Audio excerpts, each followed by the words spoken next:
नमस्कार, स्वागत है आप सभी का दिशा आईएएस के इस प्लेटफॉर्म पर। साथियों, आज जो हमारा सेशन है वो करंट अफेयर्स को लेके है। अप्रैल मंथ का करंट अफेयर्स मैं कराऊंगा। और अभी थोड़ी देर पहले ये सूचना आई है कि यूपी पीसीएस के जो दोनों एग्जाम हैं आरओ के और यूपी पीसीएस प्री 2023 दोनों ही दिसंबर में होने जा रहे हैं। 7-8 दिसंबर को यूपी पीसीएस प्री और 22 और 23 दिसंबर को ये समीक्षा अधिकारी। तो 2 शिफ्ट में ये होने जा रहा है यूपी पीसीएस, 3 शिफ्ट में होने जा रहा है आपका समीक्षा अधिकारी। अब चूंकि एक ही महीने बचा हुआ है और अभी मैं अप्रैल का करंट कराने जा रहा हूं, तो अब दोस्तों मेरी कोशिश होगी कि ये जो मुझे एक महीने का टाइम मिल रहा है इसमें मैं 20 से 25 दिनों के अंदर ही आपके मंथली वाइज अप्रैल मई जून से लेके नवंबर दिसंबर तक के सारे करंट अफेयर्स के सेशन कर लूं। और ये जो सेशन होंगे बहुत ही इंपॉर्टेंट कंटेंट को उठाया गया है, बहुत ही एफर्ट के साथ बनाया गया है। और इवन बीपीएससी भी आपका दिसंबर में ही है, तो कोशिश इन तीनों एग्जामों को ही जिससे कि जो करंट अफेयर्स के क्वेश्चन हैं वो इस जिस मंथ से पर्टिकुलर पूछे जाएं वो उस हमारे पर्टिकुलर मंथ के सेशन से कवर हो जाए, वो क्वेश्चन बाहर ना जाए उससे। तो आप लोग इस पूरे सेशन को देखिएगा। अच्छे से शुरू करते हैं हम इसको। अप्रैल मंथ के करंट अफेयर्स में पहला जो पॉइंट है वो है भारत की पहली एआई आधारित फिल्म का नाम इरा है। ये जो फिल्म बनाई गई है एआई का क्या दुरुपयोग है उसके नकारात्मक पहलुओं को उजागर किया है। एआई के कैसे इसका मिसयूज करके बहुत सारे आपराधिक कृत्य किए जा सकते हैं, उन सब पे ये फोकस है। तो एक तरह से ये जागरूकता के लिए है, तकनीकी की कैसे दुरुपयोग से बचा जाए। अगला हमारा पॉइंट है 1 अप्रैल को भारतीय रिजर्व बैंक का स्थापना दिवस मनाया जाता है। ठीक है, इसकी स्थापना जो है 1 अप्रैल 1935 को की गई थी। आरबीआई एक्ट है आपका 1934 का, उसी के आधार पे की गई थी ये। पहले इसका जो मुख्यालय था वो कलकत्ता में था, बाद में शिफ्ट हो जाता है 1937 में मुंबई। ठीक, इसमें 1-2 फैक्ट और मैं बता दे रहा हूं। हिल्टन यंग आयोग की रिपोर्ट के आधार पर, उसकी अनुशंसा के आधार पर आरबीआई का गठन किया गया था। और ऑसबॉर्न स्मिथ जो थे इसके पहले गवर्नर जनरल थे। ऑसबॉर्न स्मिथ ठीक पहले इसके वो थे, गवर्नर थे, पहले गवर्नर थे आरबीआई के, ब्रिटिश थे। ठीक है, अब आगे बढ़ते हैं। त्रिपुरा स्थित त्रिपुरा मंदिर के प्रसाद माता बरी पेरा और यहां स्वदेशी समुदाय द्वारा प्रयोग किए जाने वाला हाथ से बना कपड़ा पचरा को जीआई टैग प्रदान किया गया है। जीआई टैग होता है जियोग्राफिकल इंडिकेशन। ठीक, ये होता है ये। अगर मैं बात करूं जियोग्राफिकल इंडिकेशन की, तो ये किसी विशिष्ट क्षेत्र के भौगोलिक उत्पादों को प्रदान किया जाता है, अर्थात वो पर्टिकुलर उत्पाद उस विशिष्ट क्षेत्र से जुड़ा हुआ है, उससे उसकी पहचान है, इससे उसकी गुणवत्ता का भी बोध होता है। और ये इसका नकल इसकी नहीं हो सकती है कि किसी दूसरे क्षेत्र के लोग उसको बना के उस पर दावा नहीं कर सकते हैं। इस तरह से अगर भारत में देखा जाए तो सबसे पहले दार्जिलिंग चाय को दिया गया था जीआई टैग, दार्जिलिंग चाय को 99 में। और ये जो जीआई टैग दिया जाता है ये 10 सालों के लिए अभी होता है वैलिड, 10 ईयर्स के लिए। ठीक है, तो किसे किसे दिया गया है अभी अप्रैल में? ये हाथ से बना जो कपड़ा पचरा है, ये जो आदिवासी महिलाएं हैं, वहां की आदिवासी महिलाएं, इनके जो हथकरघा उद्योग हैं उनमें बनाए जाते हैं ये। ठीक है, इनकी अपनी विशिष्ट गुणवत्ता और पहचान के लिए इन्हें दिया गया है। और एक ये माता बरी पेरा है मंदिर का, त्रिपुरा का एक प्रसिद्ध मंदिर, इन दोनों को अप्रैल में दिया गया है जीआई टैग। ठीक, नेक्स्ट पॉइंट देखते हैं। सेबी ने अपने शिकायत निवारण प्रणाली के रूप में स्कोर्स 2.0 शुरू किया है। इसमें शिकायतों के निवारण की समय सीमा घटाकर 21 दिन कर दी गई है। सेबी जो शेयर स्टॉक में इन्वेस्टर्स हैं उन सबकी शिकायतें जो होती हैं सेबी अपने इन्वेस्ट से संबंधित किसी तरह की, उनसे संबंधित जो उनकी शिकायतों का जो निपटान है वो इस पोर्टल के माध्यम से 21 दिनों के अंदर कर दिया जाएगा। अब इसकी एक समय सीमा निश्चित निर्धारित कर दी गई है शिकायतों के निपटारण में तेजी लाने के लिए। तो ध्यान रखिएगा, एक ऑनलाइन सिस्टम है स्कोर्स 2.0 सेबी से रिलेटेड, ठीक, शिकायत निवारण प्रणाली। नेक्स्ट देखते हैं, अल्लू अर्जुन पहले साउथ फिल्मी कलाकार हैं जिनकी मोम का पुतला दुबई के मैडम तुसाद संग्रहालय में लगाया गया है। Allu Arjun is the first south film actor whose wax statue has been installed in Madame Tussauds museum in Dubai. अभी तक बॉलीवुड के तो बहुत सारे एक्टर्स, अमिताभ बच्चन, शाहरुख खान, इन सब के बहुत सारे सेलिब्रिटीज के लगे हुए हैं वहां पे मोम के पुतले, बट अल्लू अर्जुन पहले साउथ इंडियन एक्टर हैं जिनका वहां पे लगाया गया है ये वैक्स स्टैचू। हाँ, अब नेक्स्ट फैक्ट पे आते हैं। महेंद्र सिंह धोनी दुनिया के पहले विकेट कीपर हैं जिन्होंने 20 क्रिकेट में विकेट के पीछे 300 कैच पकड़े हैं। आईपीएल 2024 में उन्होंने 300 विकेट के रूप में पृथ्वी शा का कैच पकड़ा, ठीक। आईपीएल उसी अप्रैल के आसपास होता है तो उस टाइम का ये इंपॉर्टेंट करंट हो गया। अगर मैं यहां पे एक और इंपॉर्टेंट फैक्ट बता दूं, अगर कभी पूछा गया कि वनडे में सबसे ज्यादा कैच किसने लिया है विकेट के पीछे, किस विकेट कीपर ने, तो वो एडम गिलक्रिस्ट ने लिया है। ऑस्ट्रेलिया के वेटनर भूतपूर्व प्लेयर हैं ये एडम गिलक्रिस्ट, ठीक है। नेक्स्ट फैक्ट पे आते हैं। 1 अप्रैल को उत्कल दिवस मनाया जाता है। उड़ीसा राज्य की स्थापना 1 अप्रैल 1936 को हुई थी। The state of Orissa was established on 1 अप्रैल 1936। उड़ीसा जो बना था वो बंगाल से अलग होके बना था, ठीक। उड़ीसा जो है बंगाल से अलग होके बना था। और इसी टाइम पे मैं आपको बिहार जो है वो भी बंगाल से अलग हुआ था, 1912 में ये हुआ था। तो बिहार और उड़ीसा दोनों ही बंगाल से सेपरेट होके बने थे। बिहार 1912 में बना था। नेक्स्ट पॉइंट पे आते हैं। वित्तीय वर्ष 2022-23 में भारत का रक्षा निर्यात defence export in the financial year 2022-23 were around Rs 16,000 crore.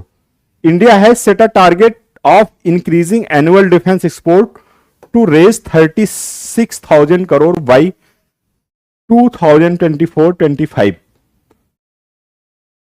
मतलब 2024-25 तक 36,000 करोड़ रुपए तक का लक्ष्य रखा है निर्यात को बढ़ाने का। डिफेंस एक्सपोर्ट में कौन से गुड्स होते हैं, जैसे एयरक्राफ्ट हो गया, मिसाइल्स हो गया, ये सारे गुड्स इसमें आते हैं। आगे बढ़ते हैं।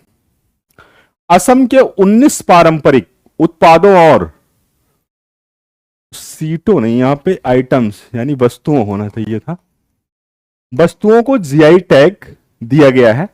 चर्चा भी कर चुके हैं जीआई टैग होता क्या है, जिसमें 13 का संबंध बोडो कम्युनिटी से है, ठीक। इन वस्तुओं में असम बिहू ढोल, जापी, सार्थेवरी मेटल क्राफ्ट, सार्थेवरी मेटल क्राफ्ट एक ही है, ये सारे शामिल हैं, ठीक है, ये ध्यान रखिएगा। नेक्स्ट पॉइंट देखते हैं। 56th national kho kho championship 2023-24 was held in Delhi. Maharashtra was the winner of both men's and women's teams. दोनों का विनर महाराष्ट्र है, यह ध्यान रखिएगा। खो खो चैंपियनशिप जो थी 23-24 की, महिला और पुरुष दोनों ही वर्ग में चैंपियन महाराष्ट्र है। Abdel Fattah al Sisi took oath as president for the 3rd time in Egypt. तीसरी बार ये राष्ट्रपति बने हैं मिस्र के। मिस्र ये उत्तरी अफ्रीका का एक राष्ट्र है, इजिप्ट। और अगर एक और फैक्ट की बात करूं तो 2023 में जो रिपब्लिक डे हमारे यहां 26 जनवरी को हुआ था, उसके ये चीफ गेस्ट थे। ठीक। मिस्र की जो कैपिटल है इजिप्ट की, वो काहिरा है, ध्यान रखिएगा आप लोग। ठीक। Judith Suminwa Tuluka became the first women prime minister of the republic of Congo. Congo एक अफ्रीकन कंट्री है, वहां की ये जुडिथ सुमनवा तुलू को कांगो का पहली महिला प्रधानमंत्री बनी है। ये चर्चित है क्योंकि अफ्रीका जैसे पिछड़े हुए कॉन्टिनेंटल में किसी महिला के इतने उच्च पद पर पहुंचना बड़ी बात है, तो ये इंपॉर्टेंट हो जाता है। कांगो से रिलेटेड एक दो और फैक्ट बता देते हैं, जैसे उसकी राजधानी किंशासा है कांगो की, और कांगो नाम से ही एक रिवर बहती है कांगो में, जिसको भी जायरे रिवर भी बोलते हैं। वो जो मेडिटेरियन लाइन है, भूमध्य रेखा है, उसको ये 2 बार काटती है। ऐसे भूमध्य रेखा को जायरे नदी या कांगो नदी 2 बार काटती है। ठीक, ज्योग्राफी के ये फैक्ट के रूप में है। नेक्स्ट पॉइंट पे आते हैं। ग्रामीण विद्युतीकरण निगम लिमिटेड को नवीकरणीय ऊर्जा वित्त पोषण श्रेणी में स्कॉच पुरस्कार 2024 प्रदान किया गया। Rural electrification corporation limited was award the Skoch award 2024 in the renewable energy financing category. नवीकरणीय ऊर्जा वित्त पोषण श्रेणी में मींस की solar energy, wind energy, electric energy, जितनी नवीकरणीय ऊर्जाएं हैं, ठीक है, उन सबको वित्त पोषण श्रेणी में से स्कॉच अवार्ड दिया गया है ग्रामीण विद्युतीकरण निगम लिमिटेड को। अच्छे पात्र foundation on April 2024 Akshaya Patra foundation achieve the historic feat of serving 4 billion plates. Akshaya Patra foundation is a non profit trust of ISKCON based in Bengaluru. ये गैर लाभकारी संगठन है, एनजीओ संगठन है ये, और इसने जो है रिकॉर्ड बनाया है।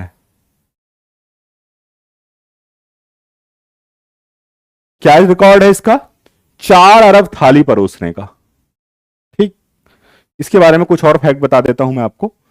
ये लगभग 12 राज्यों में, 12 स्टेट्स में, ये जो छात्रों को, स्कूली छात्रों को, उनको भोजन उपलब्ध कराना, इन सब कार्यों में सक्रिय है। कई लाख छात्रों को भोजन उपलब्ध करा रहा है। जैसे यूपी की जो मिड डे मील योजना है, मिड डे मील, इसके संचालन की जिम्मेदारी भी इसी को है, अच्छे पात्र फाउंडेशन को दी गई है यूपी की तरफ से, जो कि बच्चों को न्यूट्रिएंट फूड भोजन दिया जाता है उनको ब्रेक लंच में दोपहर के। ठीक है, नेक्स्ट पॉइंट पे आते हैं। फोर्स नहीं, फोर्ब्स है ये,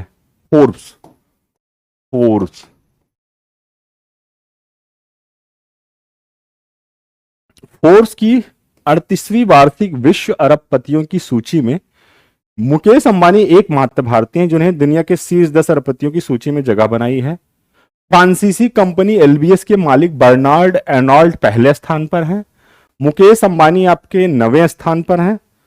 भारत में, ये इंपॉर्टेंट ज्यादा फैक्ट है इसमें, 37 साल की उम्र में जीरोधा के संस्थापक निखिल कामत फोर्ब्स की सूची में सबसे कम उम्र के भारतीय अरबपति हैं। ठीक, जीरोधा के संस्थापक। जीरोधा जो है, ये जो निवेशक वगैरह होते हैं, इसकी स्थापना 15 अगस्त 2010 में की गई थी, तब से संचालन है। इसका जो मेन टारगेट है वो भारत में व्यापारियों, निवेशकों के सामने आने वाली चुनौतियां, जैसे लागत, उनकी जो कॉस्ट है, उन सब से रिलेटेड उनको हेल्प प्रदान करना, उनको निवेश से संबंधित गाइडलाइंस, तमाम तरह की हेल्प देना, टेक्नोलॉजी के मामले में हेल्प देना, इन सब में ये अग्रणी है। तमाम तरह की जो उनकी बाधाएं होती हैं व्यापारियों की, इन्वेस्टर्स की, उसको दूर करने का प्रयास करते हैं अपनी संस्था के माध्यम से, जीरोधा फाउंडेशन। निखिल कामत। भारत सरकार ने 1000 टन तक काला नमक चावल, काला नमक राइस के निर्यात की अनुमति दी है। 1000 टन, इसे जीआई टैग मिला हुआ है। ये जो है उत्तर प्रदेश के तराई क्षेत्रों में, विशेष तौर पर सिद्धार्थनगर में इसका सर्वाधिक उत्पादन होता है। इस चावल की खासियत है कि इसमें आयरन और जिंक प्रचुर मात्रा में होते हैं, तो काफी न्यूट्रिएंट है ये। एनीमिया की जैसी समस्याएं हमारे देश में जो हैं उसको देखते हुए ये, और स्वाद भी इसका काफी बढ़िया है, सुगंधित चावल है ये। तो 1000 टन तक की इसकी सीमा निर्धारित की गई है निर्यात की, उससे ज्यादा नहीं निर्यात कर सकते। Viacom Satyagraha will complete 100 years in 2025.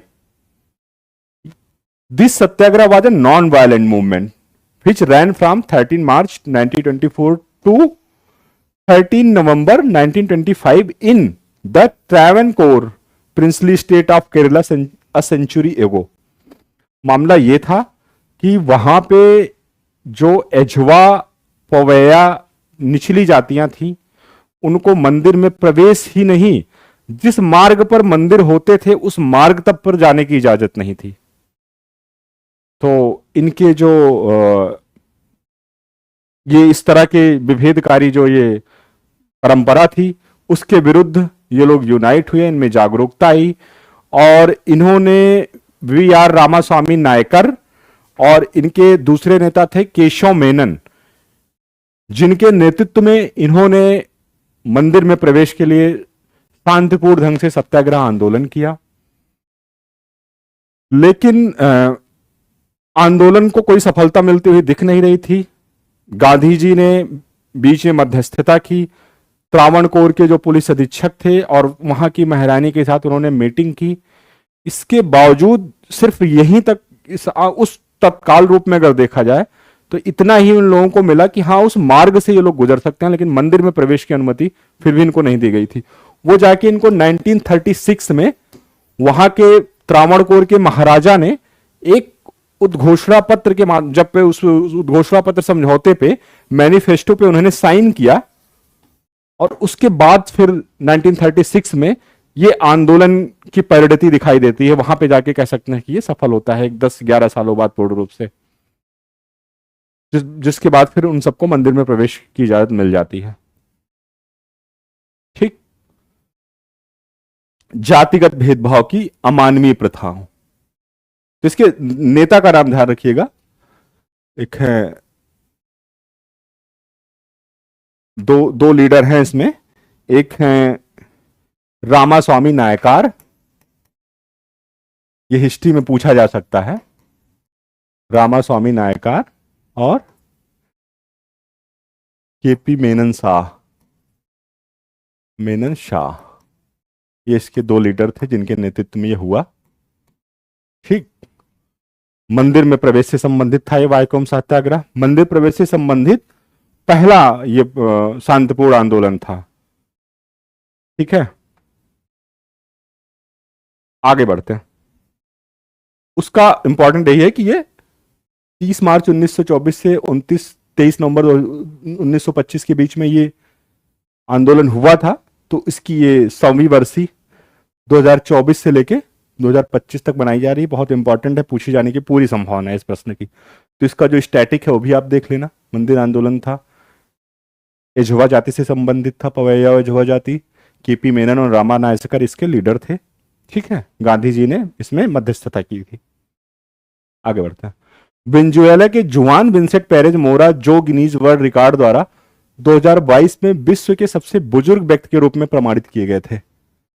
जुआन विंसेंट पेरेज मोरा was the certified as the oldest person in the world in 2022 by Guinness World Records, died at the age of 114। बहुत लंबा जीवन काल रहा इनका। वेनेजुएला ये साउथ अमेरिका का एक कंट्री है, दक्षिण अमेरिका का, उत्तरी अमेरिका में स्थित उष्णकटिबंधीय देश है ये। ठीक, आगे बढ़ते हैं। आईआईटी बॉम्बे में कैंसर उपचार के लिए भारत की पहली घरेलू जीन थेरेपी का शुभारंभ किया गया है। उपचार की श्रृंखला का नाम CAR-T सेल थेरेपी है। इसका विकास IIT बॉम्बे और टाटा मेमोरियल हॉस्पिटल के द्वारा किया गया। पहली ये इंडिजिनस जीन थेरेपी है कैंसर के लिए भारत की। इसके पहले हम फॉरेन बेस्ड विदेशों की तकनीकी पे निर्भर थे इसके लिए। नाटो के 75 वर्ष पूरे हो रहे हैं। इसकी स्थापना 4 अप्रैल 1949 को हुई थी। नाटो ये नॉर्थ अटलांटिक ट्रीटी ऑर्गेनाइजेशन इसका फुल नेम है। यूरोपियन कंट्री और इसमें प्लस USA शामिल है। इसकी जो इसका मुख्यालय जो है वो ब्रुसेल्स बेल्जियम में है। ब्रुसेल्स के बेल्जियम के ब्रुसेल्स में इसका मुख्यालय है। प्रेजेंट टाइम में इसमें 32 देश हैं, 32 कंट्रीज। 32वां राष्ट्र जो है वो है स्वीडन। 32वां राष्ट्र है जो भी शामिल हुआ है हाल में। ठीक, कहा जाता है कि रसिया यूक्रेन जो वार चल रहा है, रसिया ने यूक्रेन पे अटैक किया, उसका एक कारण यह भी था, उसे संशय था, इस बात की जानकारी मिल रही थी कि यूक्रेन यूरोपियन नाटो में शामिल होने की तैयारी कर रहा है। क्योंकि नाटो के ऐसे प्रावधान है कि जो राष्ट्र नाटो में शामिल हो जाते हैं फिर वो उनकी सामूहिक सुरक्षा की जिम्मेदारी होती है। अगर किसी भी एक देश पर आक्रमण होता है तो सब मिलकर उसका सामना करते हैं। ऐसे नाटो के प्रावधान हैं। तो इन सब एक बड़ी आशंका, एक कारण माना जाता है रसिया का यूक्रेन वार का, यूक्रेन पे आक्रमण करने का। आगे बढ़ते हैं। जर्मनी भांग के उपयोग को वैध बनाने वाला यूरोपीय संघ का सबसे बड़ा देश बन गया है। ठीक है, भांग को इसने लीगलाइज कर दिया है। पेप्सिको इंडिया उज्जैन में अपना नया प्लांट लगाएगा। ठीक है। कोकण रेलवे अध्यक्ष के रूप में संतोष कुमार झा की नियुक्ति की गई है। ठीक है, कोकण रेलवे से संबंधित कुछ फैक्ट देख लेते हैं। ये महाराष्ट्र, गोवा एंड कर्नाटका 3 राज्यों में इस रेलवे का विस्तार है। महाराष्ट्र के रोहा से शुरू होता है, ये रोहा स्टेशन से, और कर्नाटक के ठाकुर स्टेशन तक चलता है। ये को रेलवे लाइन है पश्चिमी घाट क्षेत्र में। ठीक है, इसके अध्यक्ष बनाए गए संतोष कुमार झा। आगे बढ़ते हैं। 1 अप्रैल से 7 अप्रैल तक अंधापन निवारण सप्ताह, ब्लाइंडनेस प्रिवेंशन वीक मनाया गया। रोमानिया और बुल्गारिया, रोमानिया एंड बुल्गारिया आंशिक रूप से सेंजन जोन, सेंजन क्षेत्र में शामिल हो गए हैं। शेंजन जो है ये यूरोप का वीजा फ्री जोन है। मींस कि कोई भी ट्रेवलर जिसने शेंजन क्षेत्र का वीजा है जिसके पास, वो किसी भी राष्ट्र में उसमें शामिल जितने राष्ट्र हैं किसी भी राष्ट्र में वो निर्बाध यात्रा कर सकता है। यानी कि उसे सी पोर्ट एंड एयरपोर्ट पे जो उसके सिंगल वीजा यूज होगा, उसे अलग अलग राष्ट्रों में जाने के लिए अलग अलग वीजा की आवश्यकता नहीं होगी। एक कॉमन वीजा से वो विभिन्न राष्ट्रों की यात्रा कर सकता है। यह है इसका प्रावधान। ठीक है, में शायद 29 कंट्रीज हैं अभी शेंजन वीजा को फॉलो कर रहे हैं, जो आईडी चेक मुक्त यात्रा क्षेत्र है। आपको किसी आईडी या किसी वीजा की आवश्यकता नहीं होगी। इस एक ही वीजा से आप किसी भी क्षेत्र में जा सकते हो, किसी भी राज्य में जा सकते हो। तो इस पे ये कह रहे हैं कि रोमानिया और बुल्गारिया अभी शामिल हुए हैं आंशिक रूप से, पूर्ण रूप से नहीं, आंशिक रूप से शामिल हुए हैं। आगे बढ़ते हैं। भारतीय तटरक्षक जहाज समुद्र पहरेदार अपने 3 आसियान देशों के दौरे के तहत वियतनाम के हो ची मिन्ह शहर पहुंच गया। जहाज विशेष रूप से समुद्र में तेल रिसाव, ठीक है, जो समुद्र में तेल रिसाव से जो प्रदूषण फैलता है उसको ये ऑयल स्पिल्स, उसको ये वो करेगा, आइडेंटिफाई करेगा और उसको रोकेगा। उसको रोकने के लिए, उसको एब्जॉर्ब करने के लिए उसमें बनाए गए हैं, टूल्स बनाए गए हैं जिससे वो उस तेल को एब्जॉर्ब कर लेगा आइडेंटिफाई करके। तो वियतनाम पहुंचने से पहले समुद्र पहरेदार जहाज मनीला फिलीपींस का दौरा किया। वियतनाम की यात्रा के बाद यह ब्रुनेई में अपने अंतिम बंदरगाह यात्रा करेगा। ये ध्यान रखिएगा, ब्रुनेई में अपनी अंतिम बंदरगाह यात्रा करेगा और हो ची मिन्ह शहर पहुंच गया है। बस इसमें ध्यान रखिएगा, समुद्र पहरेदार ये है इसका नाम। ये दूसरा है जो प्रदूषण, ऑयल, समुद्र के प्रदूषण को नियंत्रित करने का दूसरा तटरक्षक जहाज है। पहला जो था भारत का वो समुद्र प्रताप था।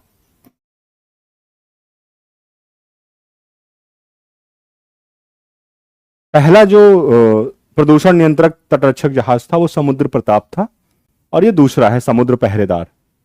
ठीक है, आगे बढ़ते हैं। 5 अप्रैल को राष्ट्रीय समुद्री दिवस मनाया जाता है। 5 अप्रैल को national maritime day celebrated on 5th April, while world maritime day is celebrated every year on the last Thursday of September. सितंबर के आखिरी बृहस्पतिवार को विश्व समुद्री दिवस मनाया जाता है। अब थीम देख लेते हैं, ये बहुत इंपॉर्टेंट होती है, पूछते हैं। जैसे 2024 की जो नेशनल मैरीटाइम डे की थीम है वो है navigating the future safety first. इसकी थीम है navigating the future safety first. Uttar Pradesh के बुंदेलखंड क्षेत्र की स्वदेशी गेहूं प्रजाति कठिया गेहूं को जीआई टैग प्रदान किया गया है। इस तरह से उत्तर प्रदेश की दो और इंपॉर्टेंट फैक्ट इसमें, पहली कृषि उपज है ये जिसे जीआई टैग दिया गया है, और 69 प्रोडक्ट को अभी तक जीआई टैग दिया जा चुका है यूपी के। सबसे ज्यादा जीआई टैग पाने वाला राज्य है ये। ठीक, गोवा में मनोहर अंतरराष्ट्रीय हवाई अड्डा डिजी यात्रा प्रणाली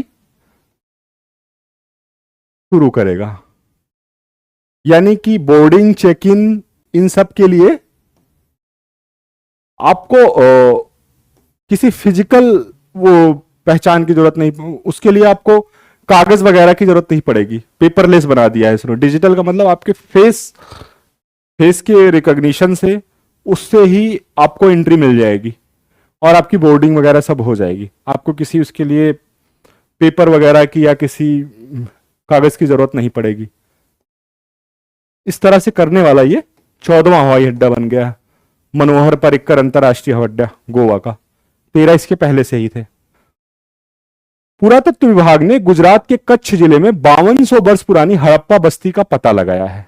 वहां पे एक कब्रिस्तान की खोज के दौरान ये बस्ती मिली। इस बस्ती से अंदाजा लगता है कि हाँ 3200 बीसी से लेके 2700 बीसी के बीच यहां पे कोई सभ्यता थी। इसकी भी पुष्टि हो जाती है। और ये जो बस्ती है, अब चूंकि हड़प्पा से संबंधित बस्ती है तो इसकी जो बनावट वगैरह होगी वो भी एक जो शहर, क्योंकि हड़प्पा सभ्यता शहरी सभ्यता थी तो इसकी बस्ती की बनावट भी जो है वो एक शहरी सभ्यता की बनावट है। देश भर में 6 अप्रैल को नेशनल लाइब्रेरी डे मनाया गया है। नेशनल लाइब्रेरी डे,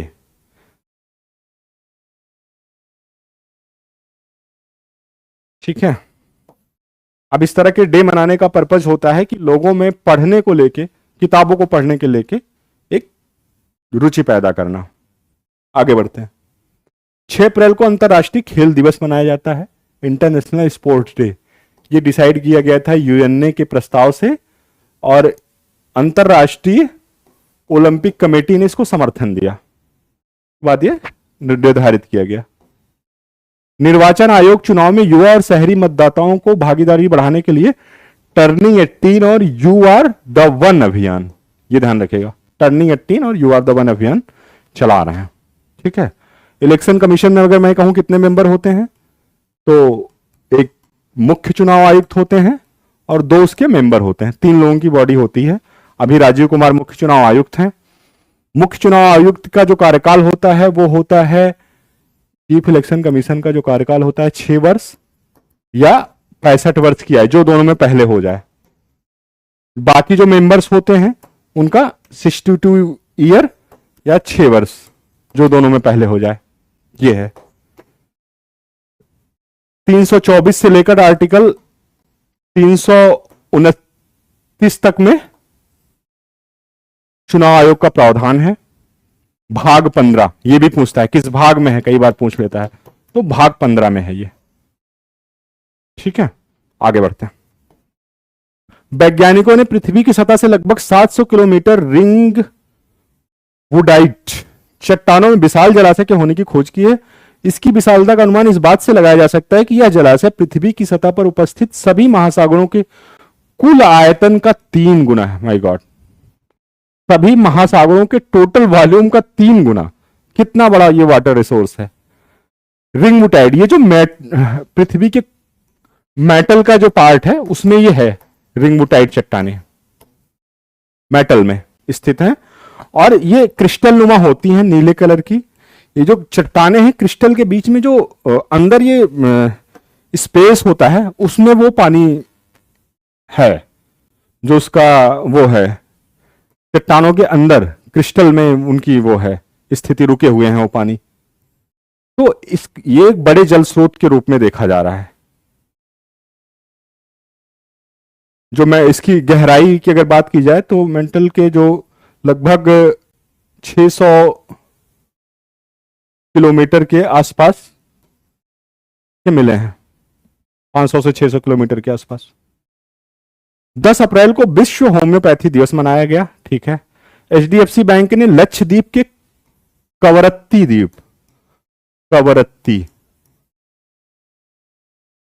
द्वीप में एक शाखा खोली है। एचडीएफसी बैंक इस केंद्र शासित प्रदेश में रखने वाला एकमात्र निजी क्षेत्र का बैंक है। अभी तक कोई लक्षद्वीप में कोई प्राइवेट बैंक ने अपनी ब्रांच नहीं खोली थी। एचडीएफसी पहला बैंक है जिसने वहां पे अपनी ब्रांच डाली है। आगे बढ़ते हैं। जैन आचार्य लोकेश मुनि अमेरिकी राष्ट्रपति के गोल्ड वॉलंटियर सर्विस पुरस्कार पाने वाले पहले भारतीय भिक्षु बन गए हैं। यह पुरस्कार सार्वजनिक भलाई और मानवीय कार्यों के लिए दिया जाता है। यह पुरस्कार उनको दिया जाता है जिन्होंने अमेरिका में कम से कम 500 घंटे की स्वैच्छिक सेवा की हो, वॉलंटरी सर्विस जिन्होंने 500 घंटे की दी हो। ये फर्स्ट इंडियन मॉन्क है लोकेश मुनि। इनमें ये 2 ट्रस्ट के संस्थापक हैं, 2 संस्था के। एक का नाम है अहिंसा विश्व भारती और दूसरा विश्व शांति केंद्र, 2 की स्थापना इन्होंने की है। आज जैन आचार्य लोकेश मुनि, ध्यान रखिएगा। आगे बढ़ते हैं। प्रतिवर्ष 12 अप्रैल को मानव अंतरिक्ष उड़ान के लिए अंतर्राष्ट्रीय अंतरिक्ष दिवस मनाया जाता है। International day for human space flight 12 अप्रैल क्यों मनाया जाता है? क्योंकि रूस के अंतरिक्ष यात्री यूरी गार्गिन इसी दिन अंतरिक्ष में उन्होंने यात्रा की थी,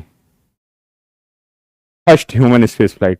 भारत का जो भी मानव अंतरिक्ष यान का प्रोजेक्ट है वो गगनयान है और माना जा रहा है कि 2025 में भारत अंतरिक्ष में मानव भेजेगा।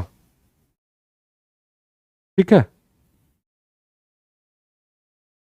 ऑपरेशन मेघदूत के 40 वर्ष पूरे हुए। यह ऑपरेशन 13 अप्रैल 1984 को लद्दाख क्षेत्र के सियाचिन ग्लेशियर को नियंत्रित करने के लिए भारतीय सेना और भारतीय वायुसेना द्वारा चलाया गया था। बेसिकली ये जो ऑपरेशन है ये इसको नाम दिया गया ऑपरेशन मेघदूत।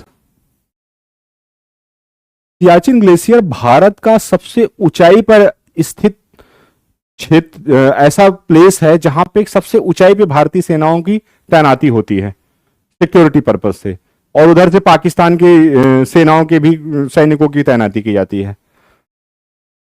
सबसे ऊंचाई पर स्थित है। तो ऑपरेशन मेघदूत 40 वर्ष पूरे हुए। यह हुआ था 13 अप्रैल 1984 को लद्दाख क्षेत्र में सियाचिन ग्लेशियर को नियंत्रित करने के लिए।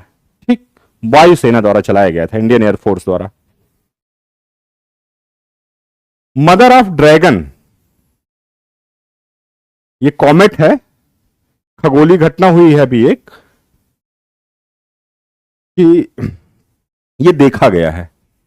इसके पहले ये 1954 के आसपास देखा गया था, या ये अब देखा गया है। इसमें ये होता है कि अब केंद्र से ही इसके जो मिडिल एरिया है इसका कॉमेट का, वहां से ये विस्फोट के साथ धूल कण और ये बर्फ ये सब और एक चमकीली पूंछ के साथ निकलते हैं। मदर ऑफ ड्रैगन बोला गया है इसे।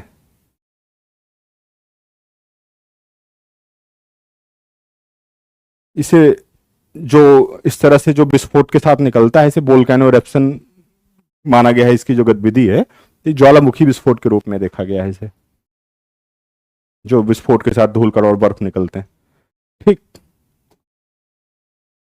तो ये कंप्लीट हुआ अप्रैल मंथ का करंट अफेयर। इसे आप लोग अच्छे से देख लीजिएगा। मैं इसकी पीडीएफ भी लिंक पे डाल दूंगा, टेलीग्राम पे डाल दूंगा, आप लोग रिवाइज कर लीजिएगा। और मैं कोशिश करूंगा, चूंकि एक महीने का समय बचा हुआ है, तो एक एक मंथली करके बैक टू बैक में 2-2 3-3 4 दिन के अंतराल पे सारे करंट अफेयर्स को मंथली वाइज कवर करा दूं, जो बहुत मोस्ट इंपॉर्टेंट हो। धन्यवाद सेशन में बने रहने के लिए। आप मेरे चैनल को लाइक करिए, शेयर करिए, सब्सक्राइब करिए, ज़्यादा से ज़्यादा लोगों को लाभ मिल सके जिससे। धन्यवाद।